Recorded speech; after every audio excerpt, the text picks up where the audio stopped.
நல்லது. எல்லா புகழும் இறைவன் ஒருவனுக்கே. அன்பு வணக்கங்கள். இன்றைய சிந்தனை, மனம் சலனமில்லாமல் இருக்க என்ன செய்ய வேண்டும்?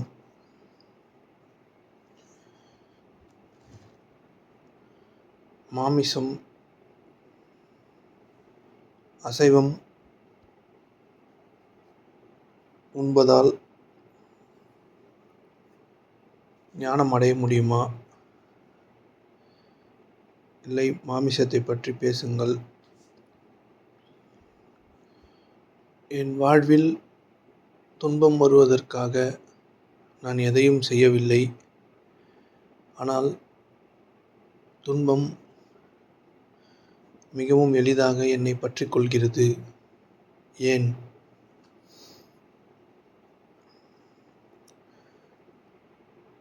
பொறுத்தார் பூமி ஆள்வார்.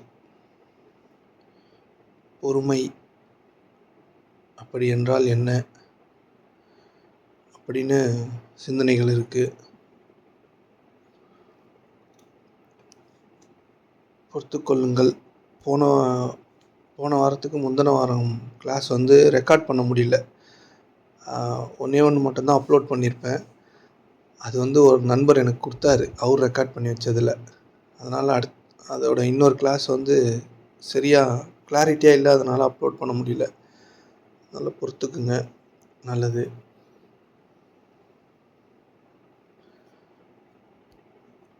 மனம் சலனமாக இருக்கிறது. சலனமாக இல்லாமல் இருப்பதற்கு என்ன செய்ய வேண்டும்? மனம் எப்பயுமே சலனமாக தான் இருக்கும் அப்படின்றது தான் உண்மை. மனம் சலனமாக இல்லாமல் இருக்கிறதுக்கு என்ன பண்ணணும்? மனதை நிறுத்துறதுக்கு என்ன பண்ணணும் அப்படின்னு நம்ம எல்லாரும் கேட்குறோம். ஆனால் மனதை நிறுத்த முடியாது, மனம் சலனம் இல்லாமல் இருக்காது அப்படின்றது தான் உண்மை. இந்த மனதை சலனம் இல்லாமல் வச்சுக்கணும், என்னோடய எண்ண ஓட்டங்களை நிறுத்தணும் அப்படின்றது நீங்கள் முயற்சி பண்ணால் செய்ய முடியாது. இந்த வாழ்க்கையில் முயற்சியால் எதையுமே செய்ய முடியாது அப்படின்றது தான் உண்மை. இந்த வாழ்க்கையில் முயற்சியால் எதையும் செய்ய முடியாது. விருப்பங்களால் உங்கள் வாழ்க்கையை மாற்றிக்கலாம். மனம் சலனமாக இருக்கிறது அப்படின்னா மனம் சலனமாக இருக்கும். அதுதான் அதோட உண்மைத்தன்மை, அதுதான் அதோட இயற்கை தன்மை. புரியுதுங்களா? அதை நீங்கள் கவனிப்பதால் மனம் சலனம் இல்லாமல் இருக்கலாம். புரியுதுங்களா? மனம் சலனமாக தான் இருக்கும், மனம் எண்ணங்களோடு ஓடிக்கிட்டு தான் இருக்கும். அதை நீங்கள் கவனிச்சிங்கன்னா நீங்கள் சலனம் இல்லாமல் இருக்கிறீங்கன்னு அர்த்தம். மனம் சலனமாக இருக்கிறதோடு நீங்கள் இணைந்து சலனத்தை நீங்கள் ஏற்றுக்கொள்ளும் பொழுது, மன ஓட்டத்தை ஏற்றுக்கொள்ளும் பொழுது உங்களுடைய ஆற்றல் விரயமாகிறது. அதனால் உங்களுடைய சக்தி வீணடிக்கப்பட்டு நீங்கள் கொஞ்சம் ஏதோ பலவீனமாக உணர்றீங்க, எதையும் சரியாக செய்ய முடியாத நிலைக்கு தள்ளப்படுறீங்க. ஒரு குழப்ப நிலையிலேயே உங்கள் மனம் இருக்கிறது. மனம் குழப்பமானது தான். மனம் ஓடிக்கொண்டு தான் இருக்கும். மனம் இப்படி தான் இருக்குன்றது தான் அதோட இயல்பான தன்மை. புரியுதுங்களா? அதனால் அதை நீங்கள் கவனிக்கும் பொழுது நீங்கள் அந்த சலனத்தில் இருந்து விடை பெறுகிறீர்கள். இதை தாண்டி உங்களுக்கு எந்த அபியாசமும் இந்த உலகத்தில் இல்லை.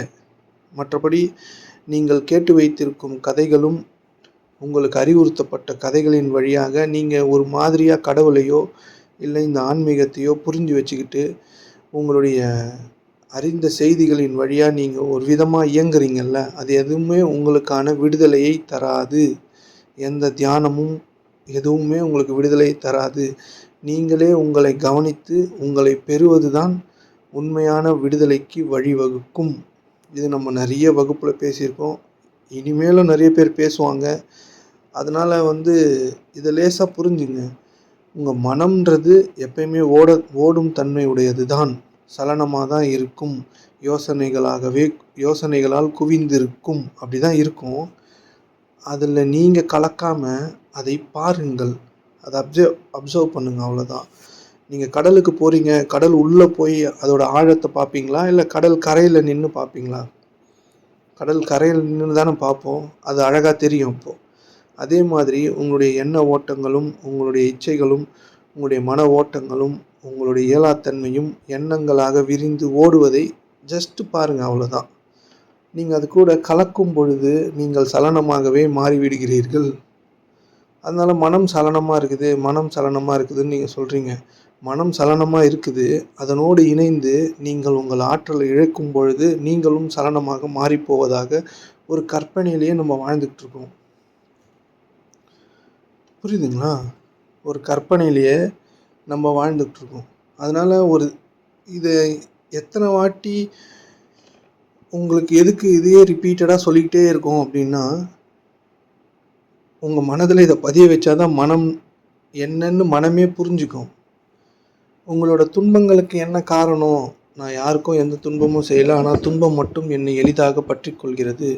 இந்த உலக துன்பங்கள் என்னை எளிதாக அடைகிறது ஏன் அப்படின்னு ஒரு கேள்வி இருக்குல்ல. நீங்களே கொஞ்ச நேரம் உட்கார்ந்து யோசிச்சு பாருங்கள். நம்ம என்ன பெரிய துன்பங்களை மற்றவர்களுக்கோ இல்லை நம்ம என்ன செய்தோம், நமக்கு ஏன் இந்த துன்பம் வந்தது அப்படின்னு நீங்கள் உங்களே உற்று நோக்கி பார்த்தீங்க அப்படின்னா, நீங்கள் எல்லாரும் என்ன செய்கிறோம் அப்படின்னா ஒன்றும் செய்யலை, உங்கள் மனதை தான் ஓட்டின்னு இருக்கிறோம். உங்களுடைய எண்ணங்களின் வழியாக உங்களுடைய மனதை விரித்து கொண்டிருக்கிறோம். இதனால தான் உங்களுக்கு துன்பமே வருது. நீங்கள் வேறு எதுவுமே செய்யலையே. இந்த உலக மக்கள் எல்லாரையும் எடுத்து பாருங்களேன், உங்களே நீங்கள் எடுத்து பாருங்கள். உங்களுடைய வாழ்வு ஏன் இப்பொழுது இந்த நிலைமையில் இருக்கிறது அப்படின்னா, நீங்கள் எந்த தப்பும் செய்யலை, எந்த தவறும் செய்யலை, யார் கூடயும் கெடுக்கலை, யாருக்கும் எதிராக எந்த செயலையும் செய்து மற்றவங்களுடைய வாழ்க்கையும் அழிக்கலை. ஆனால் உங்களுக்கு ஏன் துன்பம் வருது, துன்பம் வருகிறது அப்படின்னு நீங்கள் ஒரு கற்பனையில் நம்ம எல்லாரும் இருக்கிறோம்ல, அது ஏன் அப்படி இருக்குது அப்படின்னா, நீங்கள் உங்களுடைய மனதை ஓட்டிக்கொண்டே இருக்கிறீர்கள், உங்களுடைய ஆற்றலை வீணடித்து கொண்டே இருக்கிறீர்கள். அதனால உங்களுக்கு துன்பம் வருது. மற்றபடி நீங்கள் எந்த தப்பும் செய்யலைங்க. உங்களுடைய இயல்பு தன்மையும் உங்களுக்கு தெரியல. உங்களுடைய எல்லா பிரச்சனைகளுக்குமான காரணம் நீங்கள் உங்கள் மனதை எண்ணங்களாக விரிந்து ஓடிக்கொண்டிருப்பதை, உங்களுடைய இருப்பும் சேர்ந்து கலந்து அதில் ஓடுது. புரியுதுங்களா? உங்களுக்குள்ள ஒரு இருப்பு இருக்குது. தூங்கும் போது ஒன்று இருக்குது, உயிரோடு இருக்குல்ல. தூங்கும்போது உங்களுக்கு மனம் இல்லை, எண்ணங்கள் இல்லை, வெறும் தூக்கம் மட்டும் இருக்குது. அப்போ மனம் எங்கன்னா இல்லை. முழித்த பிறகு உங்களுடைய அனுபவ அறிவுகள், நீங்கள் கற்றுக்கொண்டவைகள் எல்லாமே கூகுள் சர்ச் இன்ஜின் மாதிரி வேலை பார்க்குது. ஏதாச்சும் ஒன்றை பற்றி நீங்கள் உங்களோட ஐம்பொறிகள் எதையோ ஒன்று பார்த்தாலோ கேட்டாலோ எதையோ உணர்ந்தாலோ அதற்கான இன்ஃபர்மேஷனை உங்களுடைய மனம் எடுத்துகிட்டு உங்களுக்கு தருது. புரியுதுங்களா? இந்த மாதிரி நீங்கள் உங்களுடைய வாழ்க்கையின் ஒவ்வொரு செயல்களை செய்யும் பொழுதும் இதை செய்யலாமா வேணாமா அப்படின்னு எண்ணங்களால் நீங்கள் ஓடிக்கொண்டு உங்களுடைய மனதை விரித்து கொண்டு உங்களுடைய இருப்பை நாசம் செய்து கொள்வது தான் உங்களுடைய எல்லா துன்பத்திற்கும் காரணம். வேறு எந்த வேலையும் நீங்கள் செய்யவே இல்லை. சும்மா தான் இருக்கிறீங்க, ஆனால் உங்களுக்கு துன்பம் வந்தது. சும்மா தான் இருக்கிறீங்க, உங்களை எல்லோரும் போட்டு தாக்குறாங்க. சும்மா தான் இருக்கிறீங்க, நீங்கள் பெருசாக யாருக்கும் எந்த துன்பத்தையும் இல்லை எதையுமே நீங்கள் செய்யலை. இருந்தாலும் உங்களுடைய வாழ்வு சூறையாடப்படுகிறது. ஏன்னா உங்களுடைய மனதை நீங்கள் ஓட்டிக்கொண்டே இருக்கிறீர்கள். தொடர்ந்து ஓட்டிக்கொண்டே இருப்பதினால்தான் உங்கள் வாழ்வு துன்பமாக. நீங்களே யோசிச்சு பாருங்கள். இதுதான் நீங்கள் பண்ணுறீங்க, வேறு எதுவுமே பண்ணல. உங்களுக்கு விருப்பங்களின் வாயிலாக வாழ தெரியவில்லை. புரியுதுங்களா? ஓட்டிக்கிட்டே மனதை ஓட்டிக்கிட்டே யோசனைகளை ரொம்ப வழியறதுனால தான் உங்களுக்கான துன்பங்கள் எளிதாக உங்களை அடைகிறது. நீங்கள் எதையெல்லாம் யோசித்து உங்கள் இருப்பில் நிலை நிறுத்துகிறீர்களோ அதை யாராலையுமே தடுக்க முடியாது. அது நடந்தே தீரும். நீங்கள் நிறைய ஒரு விஷயத்தை குறித்து யோசித்து எதையோ ஒன்று செய்கிறீங்கல்ல, அது உங்களுக்கு துன்பமாக மாறிவிடும். புரியுதுங்க? இது எல்லாமே ஒரு கற்பனை, ஒரு இமேஜினேஷன். புரியுதுங்களா? உங்களை புரிஞ்சிக்காத, உங்களை தெரிஞ்சிக்காமல் நீங்கள் இருக்கிற வரைக்கும் நீங்கள் ஒரு கற்பனையில் தான் இருக்கிறீங்களே தவிர ஒரு மாய உலகத்தில் தான் இருக்கிறீங்க. எல்லாருக்குமே ஒரு யூனிவர்ஸ் இருக்குது. உங்களுக்குன்னு ஒரு யூனிவர்ஸ் இருக்குது. நீங்கள் தெரிஞ்சு வச்சுக்கிறது, நீங்கள் எது நல்லதுன்னு நினச்சிட்டு இருக்கிறது, நீங்கள் எது சரின்னு நினச்சிருக்குது, இந்த சமுதாயம் எதெல்லாம் உங்களுக்கு சரின்னு சொல்லி கொடுத்தது. ஆனால் அது எதுவுமே சரியும் கிடையாது. அதனால் உங்களுக்கு எந்த பயனும் இல்லை.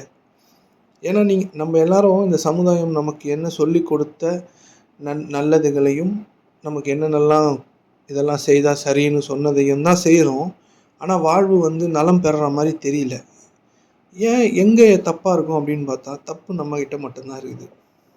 நாம் நம்மை அறிவதை விட்டுவிட்டு மற்ற எல்லா காரியங்களிலும் எல்லா செயல்களையும் அதிகப்படியான வேகத்தை கொண்டு செயலாற்றுகின்றோம். உங்கள் மனதை ஓட்டுறது மட்டும்தான் உங்களுடைய துன்பத்திற்கு காரணம்.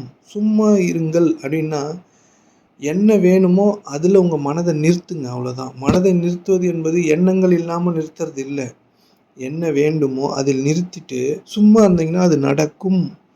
இவ்வளோதான் உங்களுக்கு நீங்கள் படைக்கும் பொழுது உங்களுக்கு கொடுக்கப்பட்ட வரம். நீங்கள் விரும்பியது உங்களுக்கு இருக்கிறது. அது கிடைக்குதோ இல்லையோ அதில் மட்டும் நில்லுங்க, அவ்வளோதான். உங்களுக்கு இது எப்படி நீங்கள் புரிஞ்சுக்கணும் தெளிவாக. எனக்கு இது தேவையாக இருக்கிறது அப்படின்னு சொல்லிட்டு அதில் மட்டும் நில்லுங்க, அது நடந்துடும். மனதை ஓட்டக்கூடாது. அதை குறித்த அதிகப்படியான எண்ணங்களிலோ இல்லை மற்ற சண்டை சச்சரவோ ஏதோ ஒன்று எதுலேயுமே மனதை ஓட்டாமல் உங்களுடைய தேவைகளில் மட்டும் நீங்கள் நிற்கும் பொழுது அது உருவாகுவதைக் கண்டு அதிசயத்து போய் நிற்பீர்கள். இது உங்களுக்கான பிரத்யேகமான வரம். இது மனிதனுக்கான வரம்.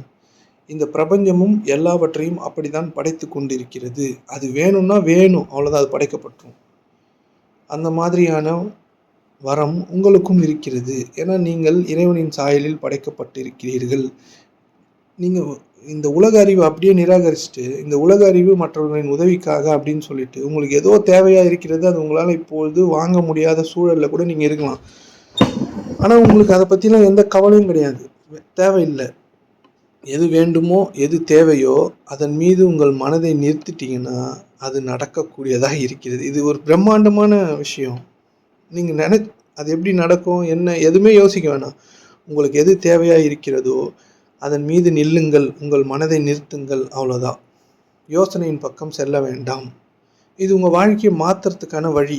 வேறு இப்போ உங்களுக்கு நிறைய வழி சொல்லுவாங்கள்ல, மந்திர ஏதோ ஒன்று மந்திரத்தை நிறைய உச்சரிக்கிறது, கோயிலுக்கு போகிறது, இது எதுவுமே ஒர்க் ஆகாது. உங்களை பற்றி தெரிஞ்சுக்காமல் அதெல்லாம் ஒர்க் ஆகாத ஒன்று. உங்களை நெறிப்படுத்துறதுக்கு இப்போ நான் சொல்கிறதெல்லாம் நிறைய பேரால் புரிஞ்சிக்க முடியாது. அதனால் நம்மளுடைய முன்னோர்கள் சில வழிமுறைகளை உருவாக்கி வச்சுருக்காங்க. அதன் வழியாக உங்களுக்கு ஏதோ நீங்கள் பிரார்த்தனை அதெல்லாம் செய்யும் போது கோயிலுக்கு போகிறீங்க, ஏதோ நேர்த்திக்கடன் பண்ணுறீங்க, ஏதோ உங்களுக்காக ஏதோ கொஞ்சம் நடக்குது. அதனால் அந்த நம்பிக்கையில் நீங்கள் இயங்குறீங்க. மற்றபடி உங்களுக்கு கடவுள் கூட தேவையில்லைன்றது தான் உண்மை. சும்மா அதுவுமே ஒரு விதமான கற்பனையிலே நீங்கள் ஆட்டோமேட்டட் மிஷின் மாதிரி இயங்கினே இருக்கீங்க. இப்போ நம்ம ஒரு கடவுள்லாம் வச்சுருக்கோம்ல, அது கூட உங்களுக்குலாம் பிடிக்காது. சும்மா அது எதுக்கு நீங்கள் அந்த மாதிரி பண்ணுறீங்கன்னு உங்களுக்கே தெரியாது. நீங்கள் கோயில் பக்கம் போனீங்கன்னா ஆட்டோமேட்டடாக சிலுவையோ இல்லை ஏதோ நீங்கள் எந்த மதத்தை சார்ந்திருக்கீங்களோ அது ஆட்டோமேட்டடாக நீங்கள் பண்ணுவீங்க. ஏன்னா சின்ன வயசுலேருந்து உங்களுக்கு கற்றுக் கொடுக்கப்பட்டிருக்கு. அதை உங்களால் விட்டு வெளியே வரவும் முடியாது. ஏன்னா அதுக்கு ஏற்ற மாதிரி உங்களுக்கான பயங்களும் பதிக்கப்பட்டிருக்கும். அதை அனலைஸ் பண்ணுறதுக்கும் நம்மளுக்கு தைரியம் இருக்காது. நீங்கள் நல்லதுன்னு வச்சுட்டு இருக்க நிறைய விஷயங்களை எதிர்க்கிறதுக்கு கூட உங்களால் முடியாது. ஏன்னா அதான் அந்த அளவுக்கு உங்களுக்குள் பதிக்கப்பட்டிருக்கிறது. அதனால் மனம் சலனமாக இருக்குது, மனம் ஓடிட்டே இருக்குன்னா அது ஓடினே இருக்கும். நீங்கள் அது கூட ஓடாதீங்கன்றது தான் நீங்கள் அதிலிருந்து புரிஞ்சிக்க வேண்டிய விஷயம். உங்கள் மனம் சலனமாக இல்லை, மனம் சலனமாக இருக்குது, அதில் நீங்கள் போய் சலனமாக ஆயிக்கிறீங்கன்றது தான் உண்மை. புரியுதுங்களா? அதனால் மனம் சலனமாக தான் இருக்கும், மனம் ஓடினே தான் இருக்கும். உங்கள் தேவையின் மீது நிற்கும் பொழுது அது படைக்கப்படுகிறது. இந்த ஓட்டத்தை நிறுத்தினா உங்கள் வாழ்க்கையில் இருக்க எல்லா துன்பமும் சரியாயிடும். இது ஈஸி, ஆனால் யாராலையும் செய்ய முடியாது. ஏன்னா நாம் கதைகளால் கட்டப்பட்டு இருக்கிறோம். நிறைய கதை நம்மக்கிட்ட இருக்குது. ஒவ்வொரு சமுதாயமும் ஒவ்வொரு மதமும் நம்மளுக்கு நிறைய கதைகளை சொல்லி சோறு ஊட்டியிருக்காங்களா. அதனால் நம்ம என்ன பண்ணுறோம், அந்த கதையை விட்டு வெளியில் வர முடியல. புரியுதுங்களா? உங்களோட கதையை நீங்கள் தெரிஞ்சுங்க. நீங்கள் என்ன கதையை ஓட்டின்னு இருக்கீங்கன்னு உங்களை உற்று நோக்குங்கள். இதை தாண்டி நீங்கள் எதை செய்தாலும் உங்களுக்கான விடுதலை என்பது இல்லை. எந்த சாமியாராலையும் உங்களுக்கு விடுதலைலாம் தர முடியாது. எந்த பயிற்சியாலையும் எந்த அபியாசத்தாலையும் உங்களுக்கு எந்த விடுதலையும் தர முடியாது. உங்களை உற்று நோக்குவதால் மட்டுமே நீங்கள் உங்களை பெற முடியும். நீங்கள் வேணால் முயற்சி பண்ணி பாருங்கள். நீங்கள் எத்தனை ஆண்டுகள் கழித்தாலும் உங்களால் உங்களை பெறவே முடியும். உங்கள் மனம் அந்த மாதிரி டிசைன் பண்ணப்பட்டிருக்கு. அது ஒரு ட்ரிக்கி. அது அந்த மாதிரி தான். அதுலேருந்து வெளியில் வர்றது உங்களை கவனிக்கும்போது தான் உங்களுடைய மனதின் இயக்கத்தையே நீங்கள் புரிஞ்சிக்க முடியும். அது எப்படிலாம் இயங்குது அப்படின்னு. அந்த இயக்கத்தை புரிஞ்சுக்கிட்டால் மட்டும்தான் நீங்கள் உங்களை புரிஞ்சிக்க முடியும். இது ஒரு அப்சர்வேஷன். இதில் செய்யறதுக்கு ஒன்றுமே இல்லை. நீங்கள் நல்லவராக மாறணுன்னா கவனிக்கணும். உங்களுக்கு எல்லாமே நல்லது நடக்கணும்னா கவனிக்கணும். நீங்கள் நல்லது நடக்க எதுவுமே செய்ய வேண்டாம். நீங்கள் நல்லவராக மாற எதுவும் செய்ய வேண்டாம். ஜஸ்ட் உங்களை கவனித்தால் நீங்கள் நல்லவர், அவ்வளோதான். நீங்கள் நல்ல காரியங்களை தவிர வேறு எதுவும் செய்ய முடியாது. நீங்கள் நல்லதை தவிர ஆற்றவே முடியாது.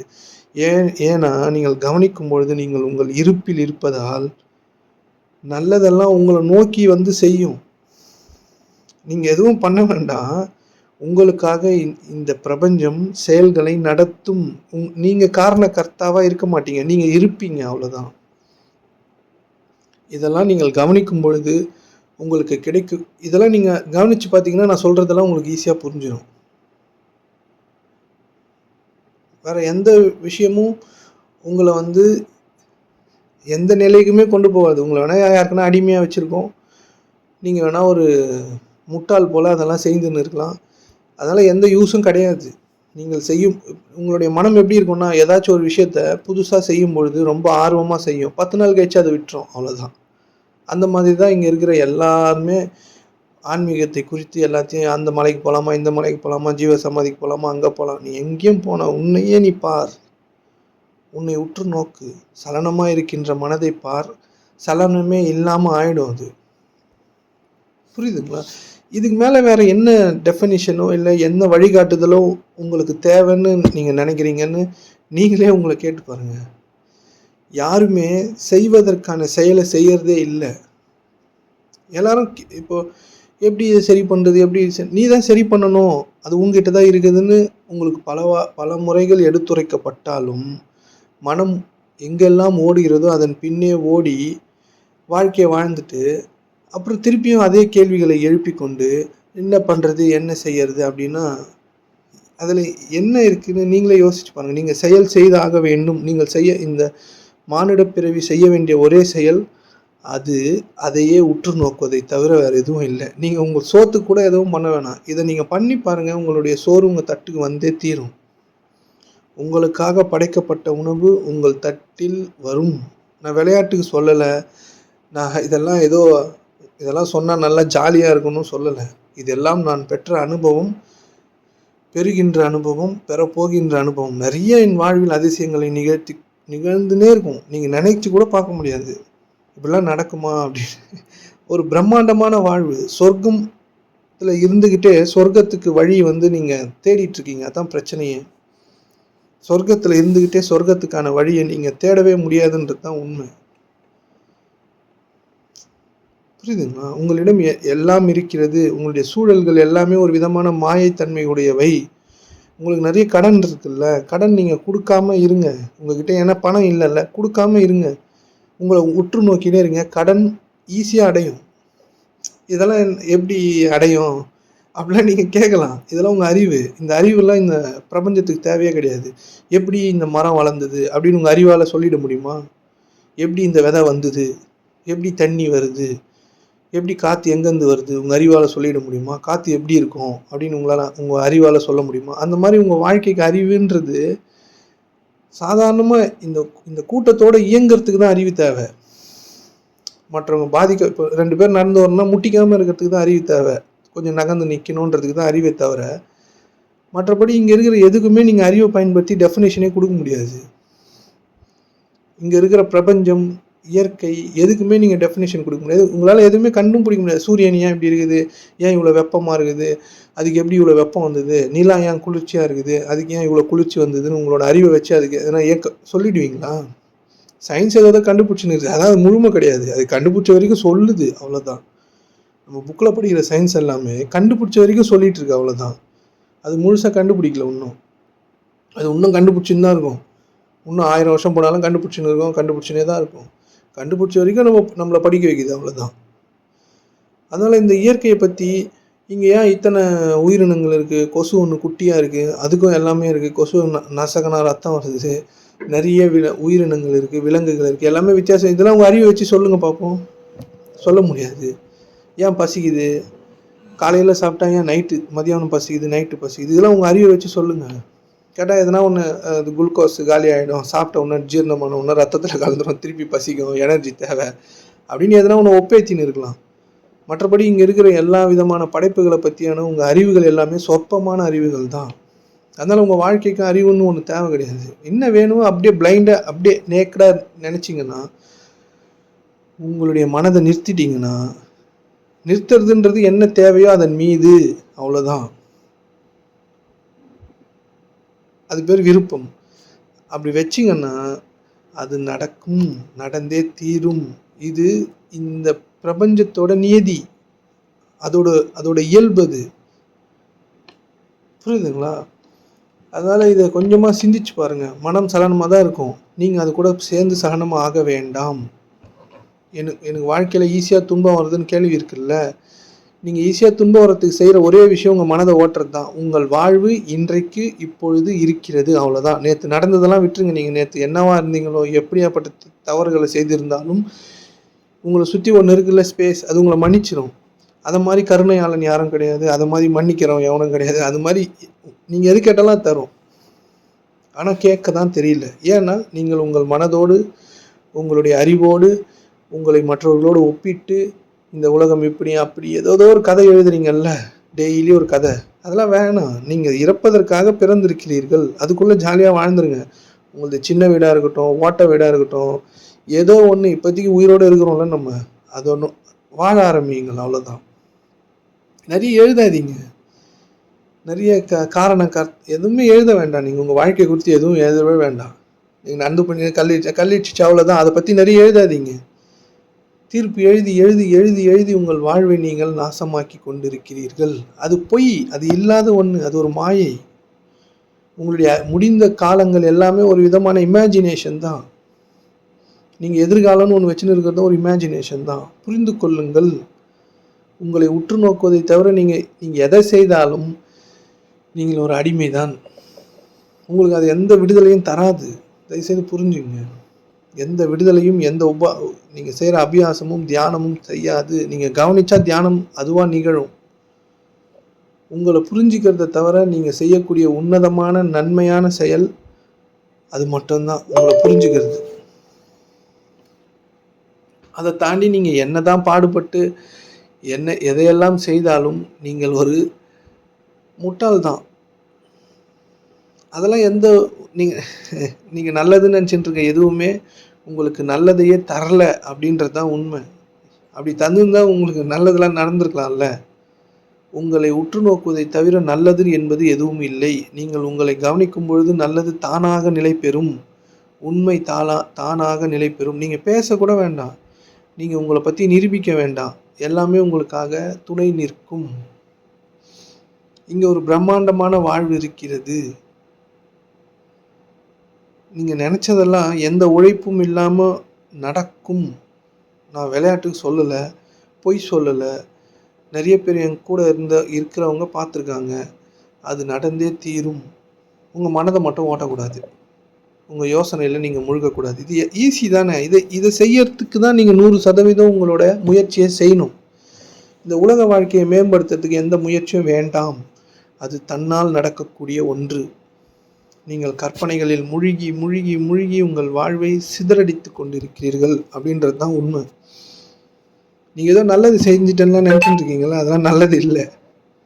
இங்கே நல்லது நீங்கள் கவனிக்கும் பொழுது தானாக நடக்கக்கூடியது தான் நல்லது. நீங்கள் உங்கள் அறிவின் அடிப்படையில் நீங்கள் அமைக்கும் எந்த நன்மையும் நன்மை அல்ல.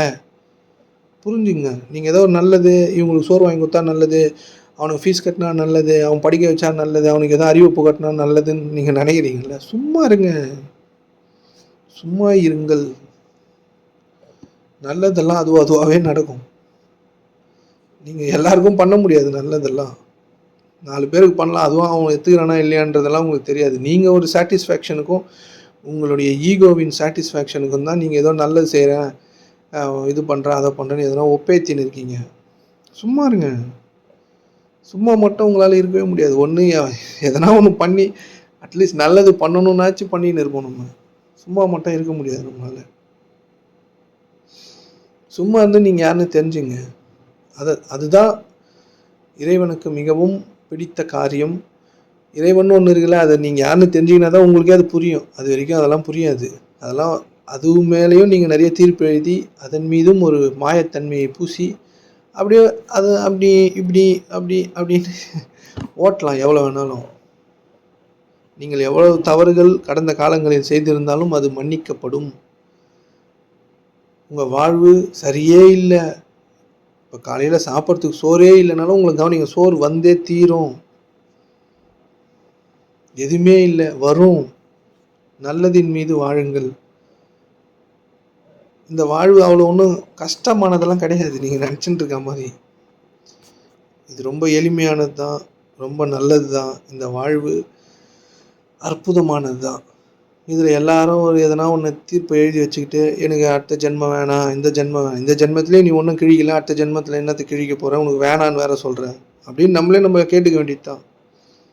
கர்மா அது மாதிரிலாம் ஒன்று கிடையாது. உங்களுக்கு ஒட்டி இப்போ கர்மாவை பற்றி நீங்கள் எல்லோரும் பேசுகிறீங்கள, கர்மாவை பற்றி என்னன்னு உங்களுக்கு என்ன தெரியும்? உங்களுக்கு ஒன்றுமே தெரியாது. எவனோ ஒருத்தன் உங்கள் மேலே ஒட்டி வச்சிட்டான் அந்த ஸ்டிக்கரை. அதை வச்சுன்னு கர்மா இஸ் பூமராங் அதெல்லாம் வேணாம். நீங்கள் ஒரு செயல் செய்தீங்கன்னா அது பேர் கர்மா, அவ்வளோதான். அதற்கான விளைவை நீங்கள் பெற்றே தீர வேண்டும். நான் என்ன சொல்கிறேன்னா, நீங்கள் செயல்லாம் செய்ய வேணாம், விருப்பத்தில் வைங்க, அதுவாக நடக்கும். நீங்கள் அப்போ காரணகர்த்தாவாகவே இருக்க மாட்டீங்க, கர்மாவும் இருக்காது. செயல் செய்தீங்கன்னா எதிர் விளைவுகளை நீங்கள் சந்திக்க வேண்டியிருக்கும் உங்கள் அறிவை கொண்டு. விருப்பத்தில் உள்ளுக்குள்ளே பதுக்குனீங்கன்னா அதுவாக நடக்கும். உங்களுக்கு எந்த கர்மாவும் இல்லை, அதுவாக நடப்பதற்கு எந்த கர்மாவும் கிடையாது. நீங்கள் அதுவாக நடத்துகிற இடத்துக்கு வந்தீங்கன்னா ஆன்மீகத்தில் இருக்கிறீங்கன்னு அர்த்தம். அதுக்கப்புறம் அதையே விட்டுட்டு கடந்து உங்களுடைய சுயத்தில் நிற்கும் பொழுது நீங்கள் முழுமை பெறுகிறீர்கள். இப்போ நான் இதெல்லாம் நிறைய சொல்கிறதுனால இது பெரிய பில்டப்பாலாம் எடுத்துக்க வேணாம். இது சாதாரண விஷயமா பாருங்கள், சாதாரணமாக பாருங்கள். உங்கள் எல்லாராலையுமே இதை அடைய முடியும். இதுக்கு எதனா ஒரு நிறைய கதைகள்லாம் இருக்கும். அந்த ஏதோ போன ஜென்மத்தில் இப்படி அப்படி அந்த மாதிரிலாம் ஒன்று கிடையாது. போன ஜென்மம் பற்றி உங்களுக்கு என்ன தெரியும்? போன வாரம் சாப்பிட்ட சோறே உங்களுக்கு தெரியாது. புரியுதுங்களா? உங்களுக்கு எதுவுமே தெரியாது. 10 நாளுக்கு முன்னாடி நடந்த எந்த விஷயமும் உங்களுக்கு தெரியாது பெருசாக. பணத்தை பற்றி மட்டும் தெரியும். அதனால் இந்த போன ஜென்மம், அந்த ஜென்மம், இந்த ஜென்மம் நீங்கள் எழுதி வச்சுக்கின்ற இந்த குப்பை கதையெல்லாம் எடுத்து தூக்கி போட்டு இன்றைக்கி மட்டும்தான் உங்களுக்கு, நீங்கள் இன்றைக்கி உயிரோடு இருந்தீங்கன்னா இன்றைக்கி மட்டும்தான் உங்களுக்கு வாழ்க்கை இருக்குது. நீங்கள் எவ்வளோ பெரிய தப்பு தவறு எவ்வளோ பெருசாக செயல் செஞ்சிருந்தாலும் அதை பற்றிலாம் கவலைப்படாதீங்க. அதெல்லாம் மன்னிக்கப்பட்டுரும். வாழுங்கள், இன்றைக்கு வாழுங்கள். நீங்கள் கவனிக்கும் பொழுது நீங்கள் தூய்மையாக்கப்படுகிறீர்கள். உங்களோட சுத்தமான சுயத்தில் நீங்கள் நிற்பீங்க. அது பேர் தான் தூய்மையான மனம். உங்களுடைய இருப்பு எதையாச்சும் செய்யும்பொழுது மனமாக உருவெடுத்து செய்யும். அதுக்கு தான் மனதை பயன்படுத்தணுமே தவிர சதா காலமும் உங்கள் வாழ்க்கை பெரிய பிரச்சனை இருக்கிற மாதிரியும் அப்படியே இப்படி எதையோ ஒன்று ஓட்டின்னு வாழ்ந்துருவோமா, நாளைக்கு எப்படி இருப்போம், நம்ம குழந்தைங்க என்னாவும் அது இந்த மாதிரியான நினைவுகளெல்லாம் தூக்கி தலைவரை போட்டுருங்க. நீங்கள் யோசித்தாலும் யோசிக்கலைனாலும் அடுத்த நாள் வந்து தீரப்போகுது. அதை நீங்கள் வாழ்ந்து தான் ஆகணும். உங்களுக்கு எல்லாமே நல்லபடியாக நடந்தே தீரும். அது உங்களுக்கு தெரியவே மாட்டுது. விருப்பத்தின் மீது விருப்பம் என்பது உங்களுக்கு எது தேவையோ அந்த ஒன்று அப்படியே நிலைநிறுத்துறது, அவ்வளோதான். நல்ல வாழ்வு எனக்கு தேவை, அவ்வளோதான். வீடு வேணும்னா நீங்கள் வீடு வேணும் அப்படின்னு நீங்கள் கேட்டால் வரும், உண்மையாக வரும். வீடு கட்டணும்னா வீடை கட்டினா மாதிரி அந்த இடத்துல நின்று போய் பார்த்தீங்கன்னா அது வந்துடும். அதுலேயே நில்லுங்க, மனதை ஓட்டாதீங்க.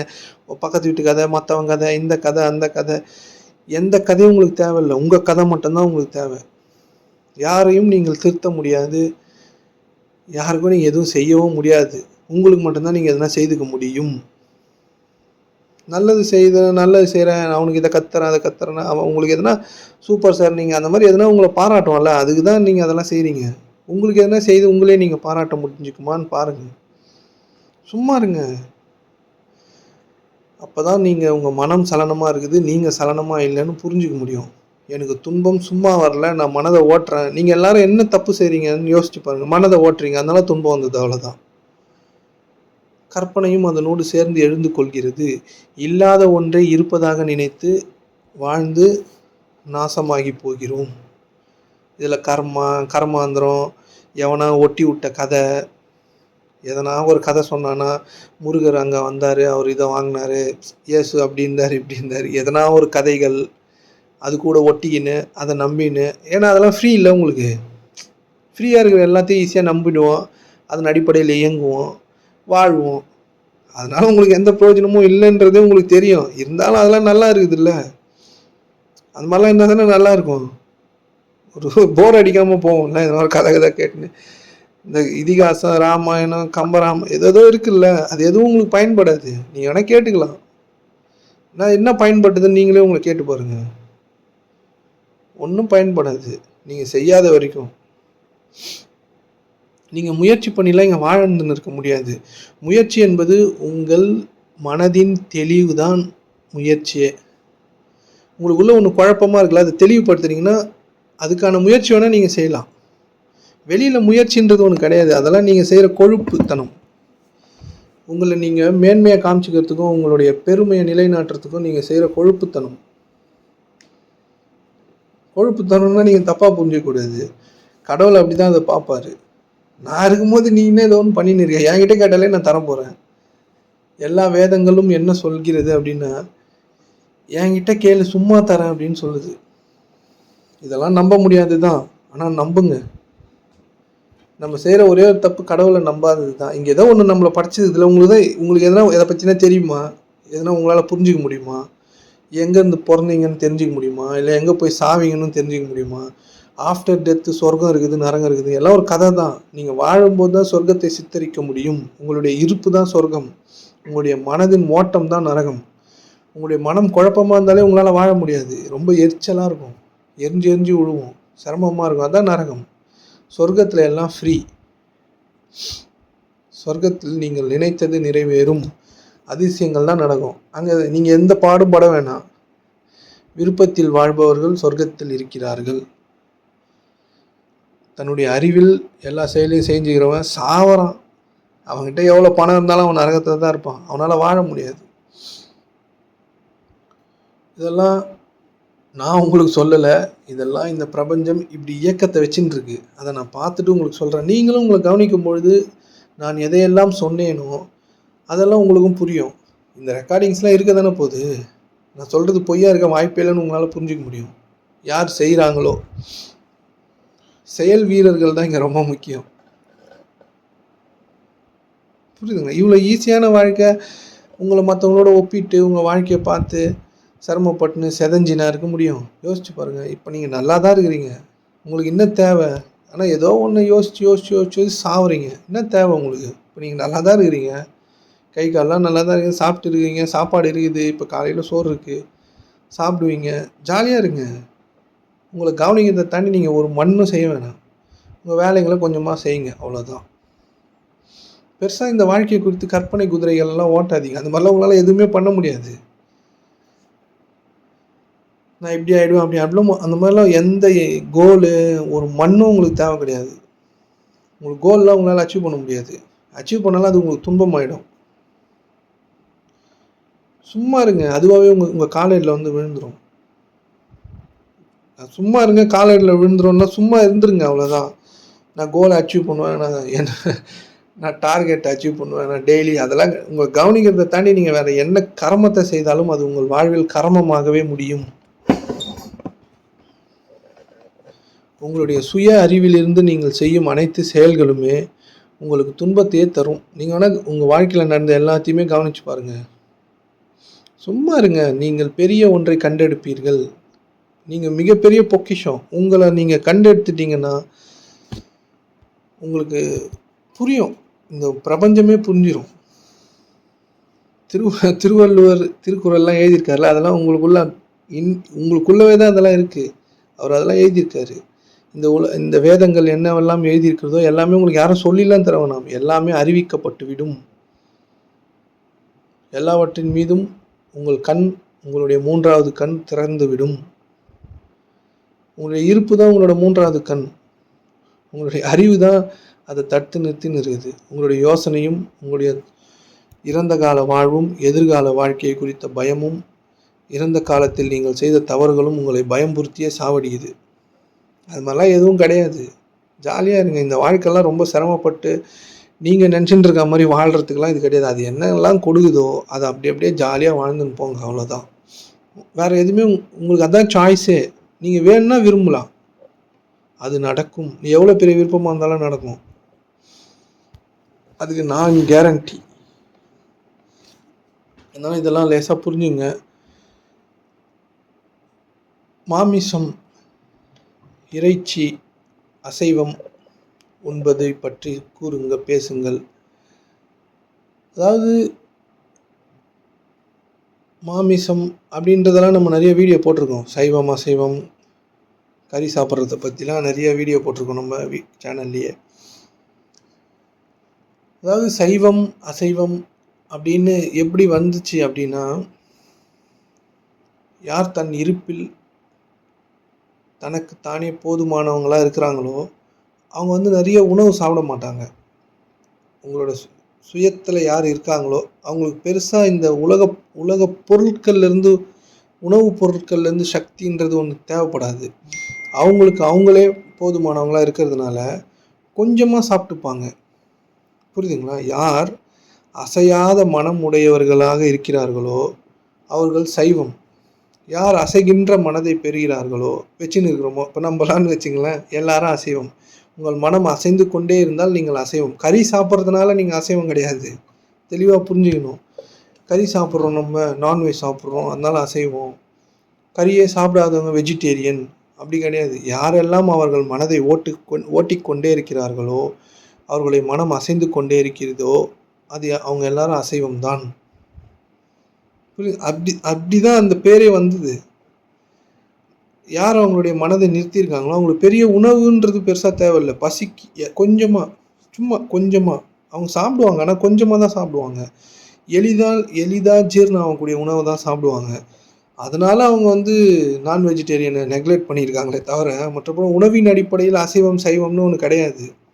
நீங்கள் சாப்பிட்டா ஜீரணமாச்சுன்னா உங்கள் உடம்புக்கு நல்லது அப்படின்னா நீங்கள் அது நான்வெஜ்ஜு வெஜ்ஜு அதை வெட்டும் போது அது அழுவுமே சாவுமே அது மாதிரிலாம் ஒன்று கிடையாது. உங்களுக்கு இருக்கிற இருப்பு அந்த விலங்குகளுக்கெல்லாம் கிடையாது. அதுங்களுக்குன்னு ஒன்று இருக்குது, அவ்வளோதான். புரியுதுங்களா? அது எல்லாமே உங்களுக்கு சேவை செய்வதற்காக படைக்கப்பட்டு இருக்கிறது. அதை நீங்கள் எப்படி வேணாலும் பயன்படுத்தலாம். அதனால் கடவுள் வந்து கோச்சிக்கலாம் மாட்டார். நீ ஆடு வெட்டின, நீ ஏன் பண்ணி வெட்டின, அதெல்லாம் கேட்க மாட்டார். உனக்கு பிடிச்சது நீ சாப்பிட்டுக்கலாம். ஆனால் உன்னோட மனதை நீ வந்து ஒழுங்காக வச்சுக்கலன்னா மட்டும்தான் இந்த வாழ்வில் நீங்கள் பெருத்த துன்பத்தை அடைவீர்கள். இந்த எறும்பை சாவடிக்கிறது, கொசு சாவடிக்கிறதெல்லாம் ஒன்றும் ஒரு பிரச்சனையும் வராது. எனக்கு தெரிஞ்ச ஒரு நண்பர் வந்து வீட்டில் நிறைய கரப்பாம்பூச்சி இருக்குது, எனக்கு சாவடிக்கவே மனசு வர மாட்டேது. நீங்கள் உங்களோட மனதை நிறுத்தி உங்களுடைய இருப்பில் போய் நின்னீங்கன்னா கருணை தன்னால் ஒழுவோம். கருணை தன்னால் ஒழுவோம். மற்றவங்க கஷ்டப்பட்டால் உங்கள் கண்ணிலேருந்து தண்ணீர் தன்னாலே ஊற்றும். அது வேறு டிபார்ட்மெண்ட்டு. நம்மளுக்கெல்லாம் அது கிடையாது. உங்களுக்கு புரியுதுங்களா? நீங்கள் உங்களோட இருப்பில் உச்சத்தில் நிற்கும் பொழுது கருணை தன்னால் மற்றவங்க கஷ்டத்தை கேட்டால் உடனே அதை நீங்கள் சரி செய்யறதுக்கான ஆற்றலை நீங்கள் அவங்களுக்கு அனுப்ப முடியும். அவன் வாழ்க்கை சரியாகிறதுக்கான உங்கள்கிட்ட இருந்து ஒன்று அவங்களுக்கு தர முடியும். அது வேறு ஒன்று. அதை நீங்கள் மனதளவுலேயே அனுப்ப முடியும், டிரான்ஸ்மிஷன் பண்ண முடியும். அந்த இடத்துல நின்று பேசியிருக்காங்கல்ல, இப்போ வள்ளலார்லாம் சொல்லியிருக்காருல்ல, அந்த இடத்துல நின்று பேசியிருக்காங்க. அவங்க வந்து உச்சகட்ட கருணையிலேருந்து பேசியிருக்காங்க. நம்மளுக்கு அதெல்லாம் என்னன்னே தெரியாதுன்றது தான் உண்மை. நம்மளும் சும்மா கரப்பாம்பூச்சி அடிக்க மாட்டேன், நான் வீட்டில் இருக்கிற எல்லாரையும் போட்டு சிதைச்சி விடுவேன், எல்லாருக்கிட்டே நான் இப்படி இரு அப்படின்னு எல்லோரும் மனதையும் வேதனைப்படுத்துவேன்னா, நீங்கள் ஆடை வெட்டினா கூட ஒரு பிரச்சனையும் கிடையாது. ஆனால் மற்றவங்களுடைய மனதை புண்படுத்துறீங்கல்ல, நீங்கள் தண்டிக்கப்படுவீர்கள். அவன் மனம் எவ்வளோ தண்டிக்கப்பட்டுச்சோ அதே அளவு துன்பம் உங்களுக்காக காத்து கொண்டிருக்கிறது என்பதை மட்டும் மறந்துடாதீங்க. இந்த கறி சாப்பிட்ற கதையெல்லாம் விட்டுட்டு உங்களுக்கு பிடிச்சா சாப்பிடுங்க, எல்லாம் தூக்கி போட்டுருங்க, அவ்வளோதான். உங்கள் விருப்பம் அது. உணவு என்பது தனி மனிதருடைய சுதந்திரம். அது வேணும்னா சாப்பிடுங்க, இல்லைன்னா விட்டுருங்க. பிடிச்சிருந்தா சாப்பிடுங்க, பிடிக்கலாம் விட்டுருங்க. அது சாப்பிட்டா கடவுளில் கண்டுபிடிச்சிடலாம், ஞானம் மஞ்சள் அந்த மாதிரி ஒரு கதையும் இங்கே கிடையாது. அப்போது நிறைய பேர் வெஜிடேரியன் எல்லாம் ஞானம் மஞ்சா சுற்றின்னு இருக்கானுங்க. இல்லையே, ரொம்ப கொடூரமான வெஜிடேரியன் தான் இங்கே இருக்காங்க. என்ன பண்ண முடியும் அதுக்காக? புத்த பிச்சுக்கள் எல்லாருமே பிச்சை எடுக்கும்போது அவங்க வீட்டில் என்ன சோறு போடுறாங்களோ அதை சாப்பிட சொல்லியிருக்காரு புத்தர். நீங்கள் வெஜ்ஜு சாப்பிடுங்க, நான்வெஜ் சாப்பிடுங்கலாம் சொல்ல. அதில் என்ன இருக்கோ அதை சாப்பிடுப்பா. அவங்க நான்வெஜ் பிச்சை போட்டால் கூட அதை நீ சாப்பிட்டுக்கலாம், அது ஒன்றும் பிரச்சனை கிடையாது. புரியுதுங்களா? அதனால இந்த உணவின் அடிப்படையில் நீங்கள் இந்த ஆன்மீகத்தை பார்க்கறதுன்றதெல்லாம் ஒரு விதமான கதைகள் தான். உங்களுக்கு பிடிச்சிருந்தா சாப்பிடுங்க, பிடிக்கலன்னா தயவுசெய்து அதை விட்டுருங்க. அது மேலே நிறைய கருத்து எழுதி இதுதான் சரி அதுதான் சரின்னு ஒன்று இல்லை, அந்த மாதிரி ஒன்று இல்லை. இப்போ நீங்கள் சொல்கிற விலங்குகள் எல்லாமே தாவரங்களை சாப்பிட்டு தானே உடம்பை வளர்த்துருக்குது. இப்போ ஒரு ஆடு இருக்குது, அது செடி கொடியை தானே சாப்பிடுது, அதனால தானே அதோட உடம்புலாம் வந்திருக்குது. அப்போ அந்த உடம்பு வெஜிடேரியனாக தானே இருக்கணும். கொஞ்சம் ரத்தம் கத்தம் அது ஏதோ உயிரோட கத்துதுனால ஐயோ பாவம்ன்றீங்க. உங்கள் வீட்டில் இருக்கிறவங்கள நீங்கள் துன்பப்படுத்துறீங்கல்ல, அதை விட அது பாவம் இல்லை. உங்களையும் நீங்கள் நாசம் பண்ணி வச்சுக்கிறீங்கல்ல, உங்களுடைய மனதையே ஓட்டி ஓட்டி ஓட்டி ஓட்டி குழப்பத்தில் இருந்து இருந்து துன்பப்படுறீங்கல்ல, குழம்பி குழம்பி. அதை விட பெரிய துன்பம் அந்த ஆடு சாகிறதுனால ஒரு பிரச்சனையும் கிடையாது.